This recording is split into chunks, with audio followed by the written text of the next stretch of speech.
Olá, boa tarde. Meu nome é Mariana Rodrigues, eu sou aluna do NEMO, Núcleo de Estudo do Movimento Humano, aqui do Laboratório de Biomecânica da UFRJ da UFD. Meu professor orientador é o professor Luiz Aureliano Imbiriba.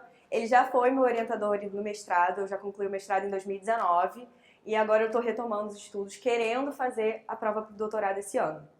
No mestrado eu já estudei o controle postural e imagem de expressão corporal. E agora, a partir dos meus achados no mestrado, a gente percebeu que a gente precisava acrescentar outros tipos de imagem, outro tipo de estímulo.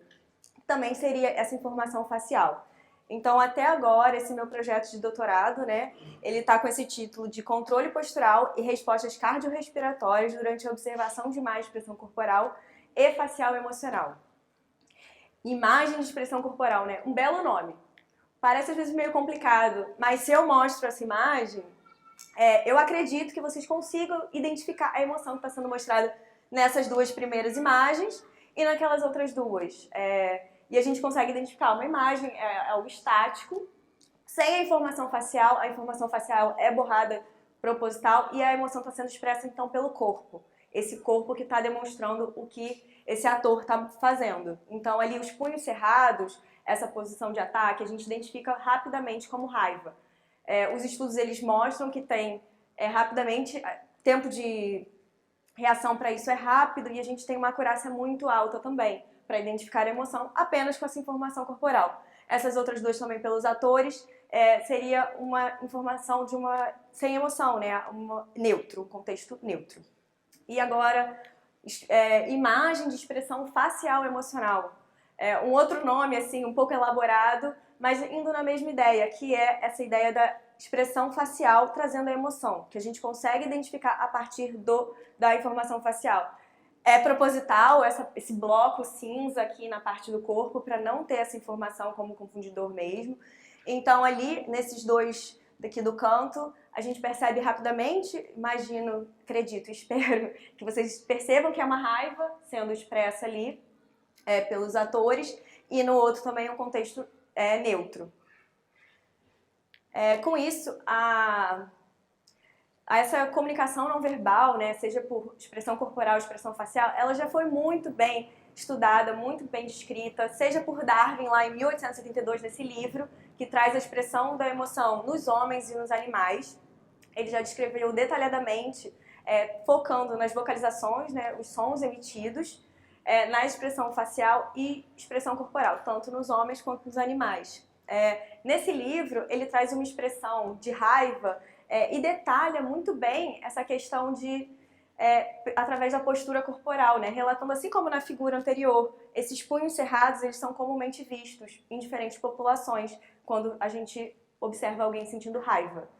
Nesse sentido também, ele ainda relata que quem sente essa emoção tem esse aumento na frequência cardíaca e aumento na frequência respiratória ao sentir.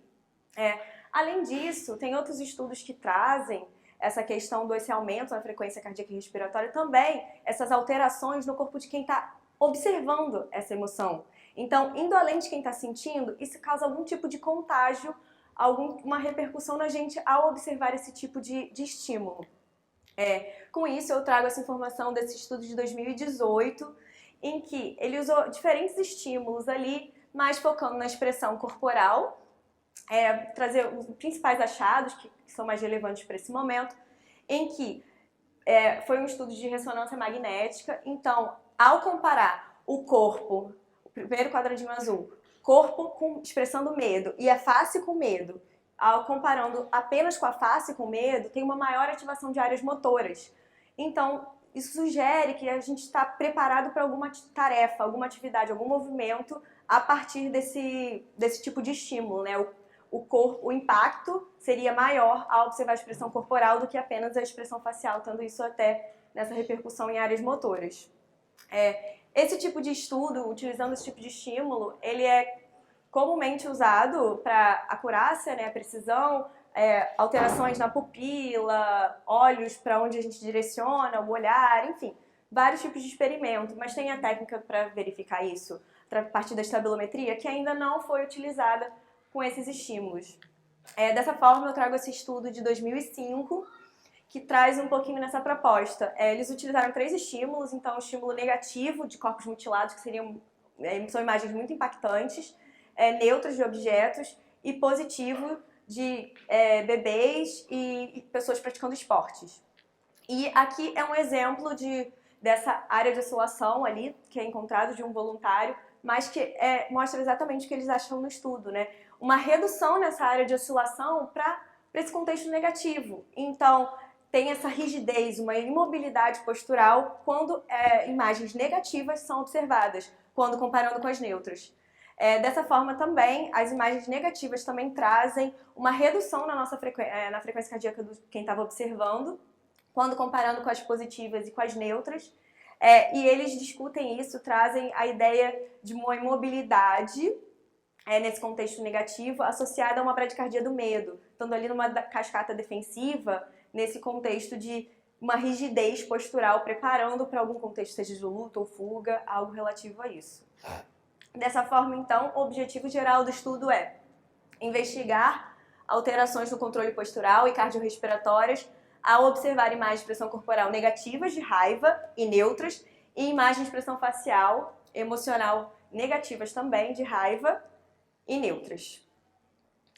Para isso, então, agora trazendo um pouquinho dos procedimentos metodológicos, participantes vão ser estudantes universitários aqui, jovens adultos, saudáveis, para participar, uma amostra por conveniência aqui da FD. Então, vai ser excluído quem tiver uma pontuação ali acima do limite proposto nos questionários que eu vou apresentar, ou algum transtorno psiquiátrico já diagnosticado previamente.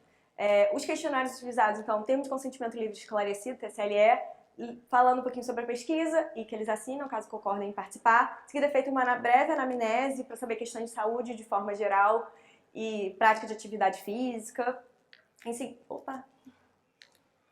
Então, em seguida, é feito o SRQ, que é um questionário para verificar possíveis transtornos psiquiátricos, para ser respondido apenas com sim ou não. E a escala de Toronto de alexithymia. A alexithymia, ela reflete essa dificuldade da gente identificar os nossos próprios sentimentos e reconhecer os sentimentos nos outros. Por isso, seria excluído quem tem alguma alteração acima desse questionário ali no pontuação limite. Os procedimentos em relação ao protocolo. Então, começava com esses questionários que eu acabei de falar. Em seguida, eram posicionados os eletrodos do ECG, do eletrocardiograma, que seria um em azul ali naquele desenho. Em seguida, posicionada a cinta respiratória sobre o tórax, em que é a parte em vermelho, ali no desenho, e as pessoas ficariam de pé sobre essa plataforma de força, que é essa imagem ali. Esse é um exemplo de uma plataforma de força que para a pessoa ficar em pé. A instrução era padronizada para todo mundo, ficar em pé, braços ao longo do corpo, pés unidos, e olhar o que estava atentamente, o que estava sendo projetado.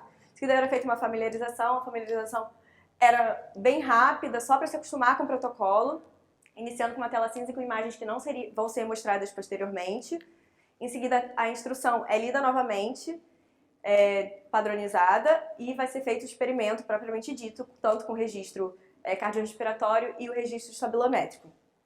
Então, vai ser essa ideia de 4 blocos: expressão corporal negativa, emocional negativa, de raiva, expressão corporal neutra, expressão emocional facial, de raiva também, e expressão neutra.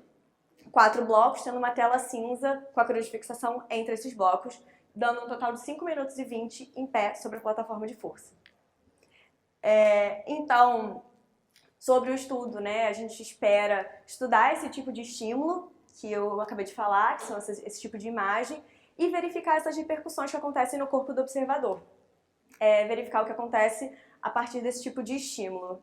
Com isso eu finalizo aqui rapidinho, com as mesmas imagens que eu mostrei antes, porque às vezes a gente tem umas imagens, observa, mas isso vai muito além do emocional que isso pode acarretar, né? Isso acaba gerando alterações, repercussões, até mesmo no nosso próprio corpo, que é o que a gente espera encontrar ali com isso. Obrigada!